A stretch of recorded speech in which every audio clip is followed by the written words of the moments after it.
വിശുദ്ധ കുരിശിൻ്റെ അടയാളത്താൽ ഞങ്ങളുടെ ശത്രുക്കളിൽ നിന്ന് ഞങ്ങളെ രക്ഷിക്കണമേ. ഞങ്ങളുടെ തമ്പുരാനെ, പിതാവിൻ്റെയും പുത്രൻ്റെയും പരിശുദ്ധാത്മാവിൻ്റെയും നാമത്തിൽ ആമേൻ. ഇസ്രായേലിൽ രാജവാഴ്ച ഇല്ലാതിരുന്ന കാലത്ത് എഫ്രൈം നാട്ടിലെ ഉൾപ്രദേശങ്ങളിൽ താമസിച്ചിരുന്ന ഒരു ലേവ്യൻ യൂദയായിലെ ഒരു ബത്ലഹേംകാരിയെ ഉപനാരിയായി സ്വീകരിച്ചു. അവർ ബെഞ്ചമിൻ ഗോത്രക്കാരുടെ പട്ടണമായ ഗിബയയിലെത്തിയപ്പോൾ അവിടുത്തെ ചില ആഭാസന്മാർ അവരോട് മ്ലേച്ഛമായി പെരുമാറി. അവർ ആ ഉപനാരിയെ പീഡിപ്പിച്ചു. ഇത്ര വലിയ ദുഷ്ടത എങ്ങനെ സംഭവിച്ചുവെന്ന് ഞങ്ങളോട് പറയുക എന്ന് ഇസ്രായേൽ ജനം ആവശ്യപ്പെട്ടു.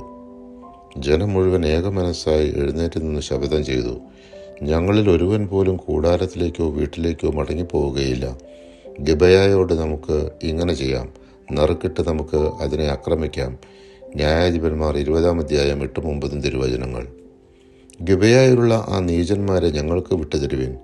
ഇസ്രായേലിൽ നിന്നും തിന്മ നീക്കം ചെയ്യേണ്ടതിന് ഞങ്ങൾ അവരെ കൊന്നുകളയട്ടെ എന്നാവശ്യപ്പെട്ടിട്ടും ബെഞ്ചമിൻ ഗോത്രക്കാർ ഇസ്രായേൽക്കാരുടെ വാക്കുകൾ വകവച്ചില്ല. മറിച്ച് ഇസ്രായേൽ ജനത്തിനെതിരെ യുദ്ധം ചെയ്യാൻ അവർ പട്ടണങ്ങളിൽ നിന്ന് ഗിബയയിൽ ഒന്നിച്ചുകൂടി. ഇസ്രായേൽ ജനം ബഥേലിലെത്തി ബെഞ്ചമിൻ ഗോത്രക്കാരോട് യുദ്ധം ചെയ്യാൻ തങ്ങളിൽ ആരാണ് ആദ്യം പോകേണ്ടതെന്ന് ദൈവത്തോട് ആരാഞ്ഞു. യൂദ ആദ്യം പോകട്ടെ എന്ന് കർത്താവ് അരുളി ചെയ്തു. ന്യായാധിപന്മാർ 20-ാം അധ്യായം 18-ാം തിരുവചനം. യുദ്ധത്തിൻ്റെ ആദ്യ ദിവസം 22,000 ഇസ്രായേൽക്കാരെയും 2-ാം ദിവസം 18,000 ഇസ്രായേൽക്കാരെയും ബെഞ്ചമിൻ ഗോത്രക്കാർ കൊന്നു. അപ്പോൾ ഇസ്രായേൽ ജനം മുഴുവനും യോദ്ധാക്കളും ചേർന്ന് ബഥേലിൽ വന്ന് കരഞ്ഞു.